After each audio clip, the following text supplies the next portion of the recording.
प्यारे दोस्तों, इस कहानी के कल वाले भाग में आपने देखा कि रानू चिड़िया वाले जंगल में नदी का पानी बहुत जहरीला हो गया था। जंगल के सभी पक्षी जहरीला पानी पीने के कारण बीमार होने लगे थे। रानू चिड़िया की माँ भी बहुत बीमार थी। उसी जंगल में कौवों का मीठे पानी का कुआं था, लेकिन वो अपने कुएं से किसी भी पक्षी को पानी नहीं पीने देते थे। एक दिन रानू चिड़िया जब अपने घर आती है तो उसकी माँ आंखें बंद किए लेटी हुई थी। रानू चिड़िया अपनी माँ को जगाती है, लेकिन उसकी माँ नहीं उठती।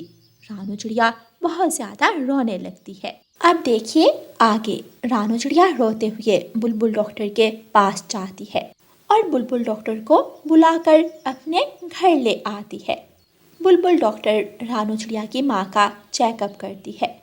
कुछ देर बाद रानू चिड़िया की माँ को होश आ जाती है। रानू चिड़िया अपनी माँ को पानी पिलाती है।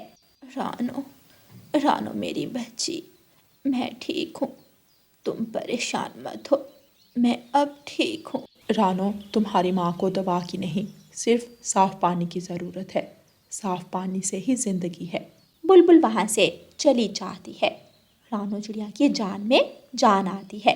वो तो डर गई थी। माँ, मैं बहुत डर गई थी। मुझे यूँ लगा जैसे मेरे हाथ से मेरी दुनिया निकल गई हो। माँ, मुझे लगा जैसे एकदम से सारी दुनिया अंधेरी हो गई हो। रानू चिड़िया की आंखों में आंसू थे। यहाँ आओ मेरे पास। माँ चिड़िया अपनी बेटी रानू चिड़िया को अपने गले से लगा लेती है। रानू बेटी, मैं ठीक हूँ, मैं बिल्कुल ठीक हूँ। रानू चिड़िया घर से बाहर जाती है और एक पेड़ पर बैठ जाती है। अगर आज माँ को कुछ हो जाता तो मैं क्या करती? मुझे माँ के लिए पानी तो लाना होगा, मुझे कुछ ना कुछ तो करना होगा। रानू चिड़िया रात होने का इंतजार करती है। आखिर रात हो जाती है। रानू चिड़िया अपने घर से बाल्टी उठाती है और पानी लेने के लिए चली जाती है। रात गहरी थी। सुनसान जंगल में रानू चिड़िया आगे बढ़ते हुए डर रही थी, मगर उसकी माँ का प्यासा चेहरा उसको हिम्मत दे रहा था। ये आवाज शायद उल्लुओं की है। माँ, मैं आपके लिए पानी लेकर आऊंगी, मैं आपके लिए जरूर पानी लाऊंगी। रानू चिड़िया आगे बढ़ती है और आखिर कुएं के पास पहुंच जाती है। रानू चिड़िया कुएं के ऊपर से बाल्टी उठाती है, रस्सी पकड़ती है और आहिस्ता आहिस्ता रस्सी छोड़ने लगती है।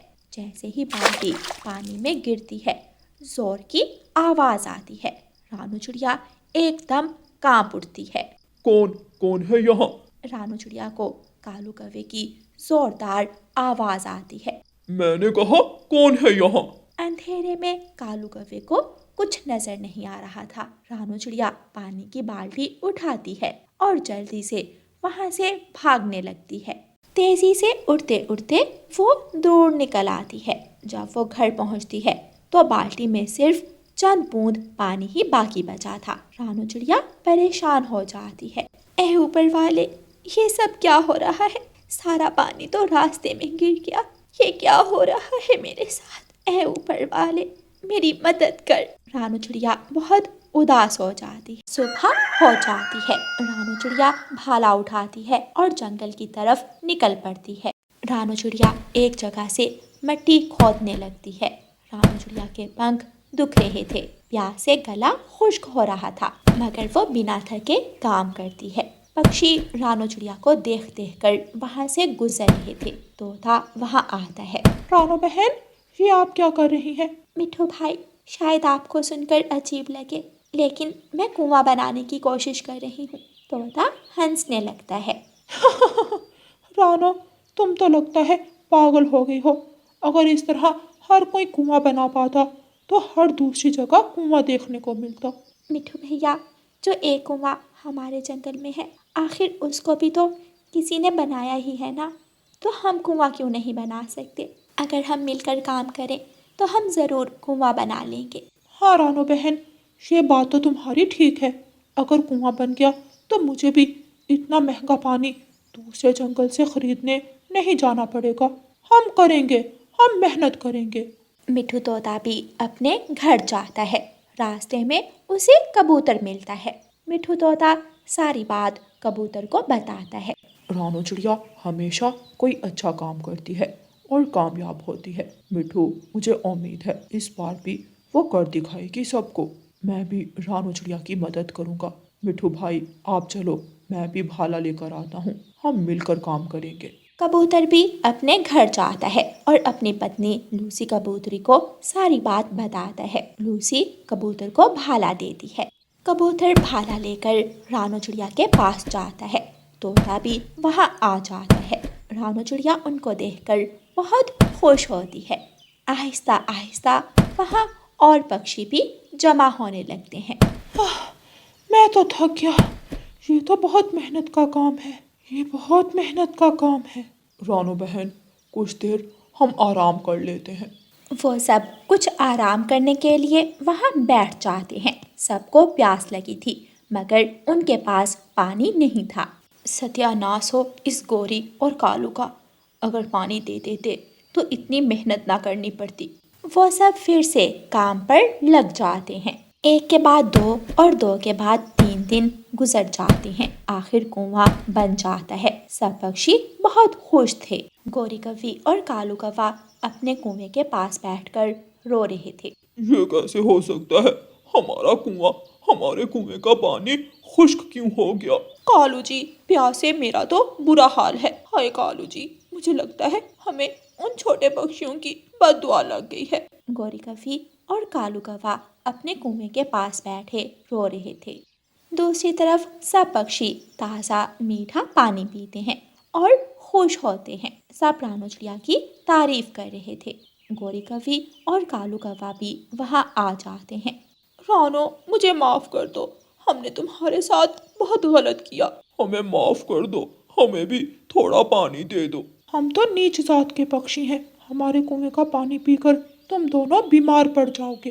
रानू चिड़िया आगे बढ़ती है और कालू और गोरी को पानी दे देती है।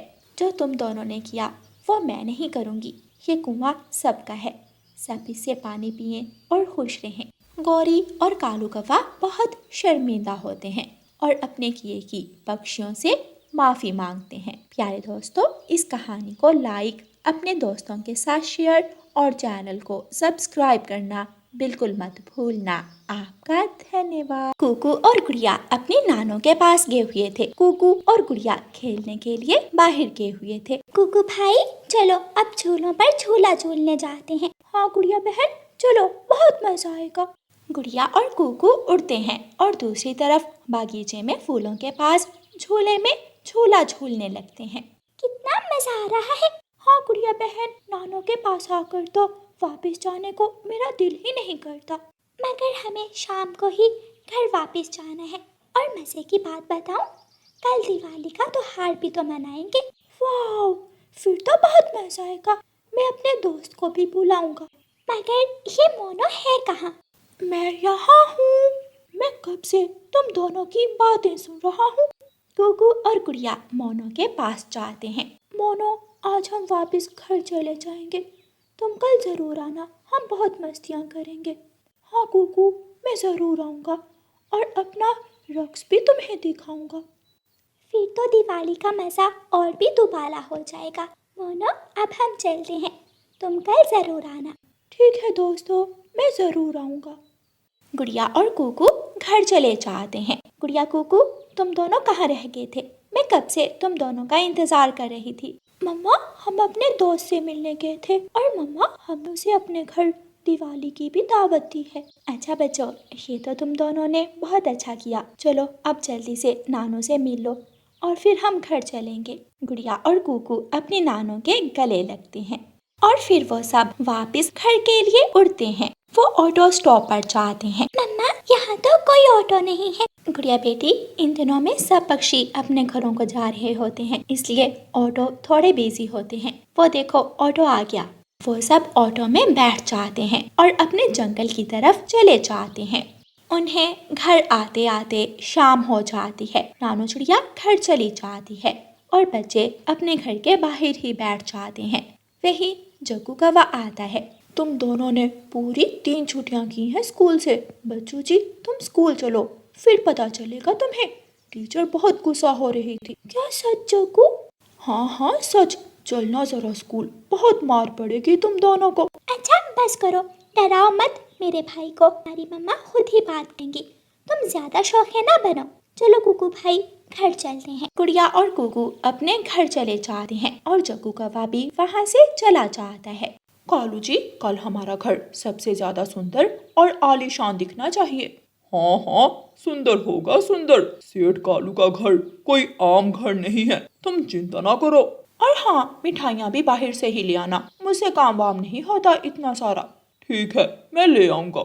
जग्गू भी घर आ जाता है। पापा, हमारी दिवाली कुकू और गुड़िया से ज्यादा अच्छी होनी चाहिए। मैं कुछ अलग करना चाहता हूँ, कुछ ऐसा जो गुड़िया और कुकू देखकर जल जाए। माँ की तरह इसके दिमाग में भी ना जाने क्या क्या चलता रहता है। कालू जी, मैंने अब क्या किया है और क्या हो गया जो बच्चे ने छोटी सी फरमाइश कर दी तो? हम जोकर को बुलवाएंगे। जोकर जब आएगा ना तो देखना जग्गू कैसे बच्चे तुम्हारी वाह वाह करेंगे। क्या सच मम्मा? हाँ बिल्कुल सच। सुबह हो जाती है, सब पक्षी दिवाली की तैयारियों में लग जाते हैं। मानो जी, दिए लाना तो मैं भूल ही गई, प्लीज आप जाएं और जाकर दिए ले आएं। पापा चिड़िया बाजार की तरफ निकल जाता है।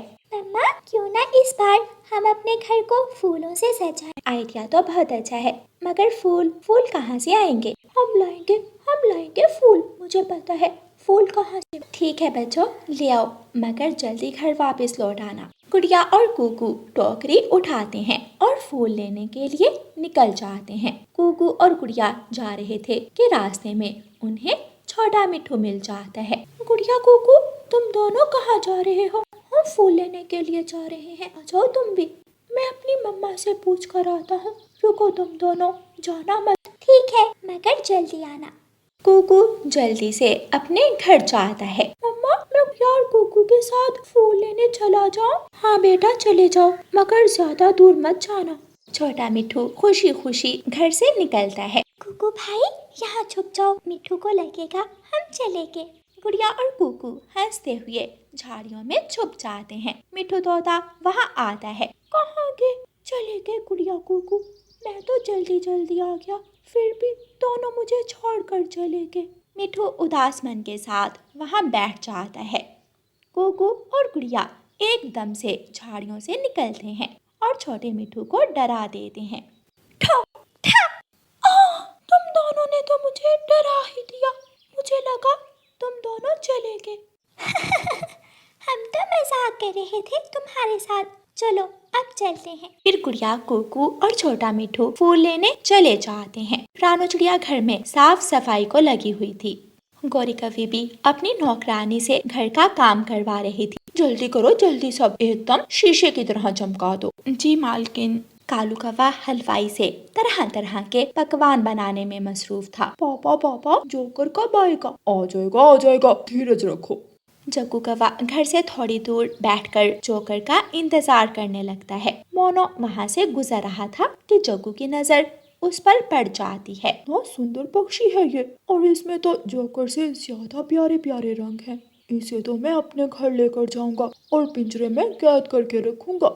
जग्गू मोनो के पास जाता है। पक्षी तुम्हारा नाम क्या है? मेरा नाम मोनो है, मैं मोरों की जाति से हूँ। क्या तुम कौवे हो? हाँ, मेरा नाम जग्गू कौवा है। तुम यहाँ? मैं अपने दोस्त कुकू और गुड़िया से हमने मिलकर दिवाली सेलिब्रेट करने का प्लान बनाया है। अच्छा, तो तुम ऐसा करो, तुम मेरे साथ चलो, मैं तुम्हें बताता हूँ कि कुकू और गुड़िया का घर कहाँ है। मोनो बहुत मासूम था, वो जग्गू की बात मानकर जग्गू के साथ चला जाता है। जग्गू उसे अपने घर ले जाता है। ये कौन है और जग्गू तुम इसे अपने घर क्यों लाए हो? मम्मा, ये मोर मुझे बहुत अच्छा लगा, इसलिए मैं इसे अपने घर ले आया हूँ। क्या ये घर तुम्हारा है? पापा, इसे जल्दी से पिंजरे में डालें। इससे पहले कि मोनो कुछ कर पाता, कालू कौवा उसे पिंजरे में डाल देता है। छोड़ो मुझे जाने दो। मोनो रोने लगता है। प्यारे दोस्तों, इस कहानी का अगला भाग देखने के लिए कल तक इंतज़ार करें। और आपको ये वाला भाग कैसा लगा है हमें कमेंट करके ज़रूर बताएं। और आप सबको हमारी तरफ से दिवाली की शुभकामनाएं। और इस कहानी को लाइक, अपने दोस्तों के साथ शेयर और चैनल को सब्सक्राइब करना बिल्कुल मत भूलना। आपका धन्यवाद।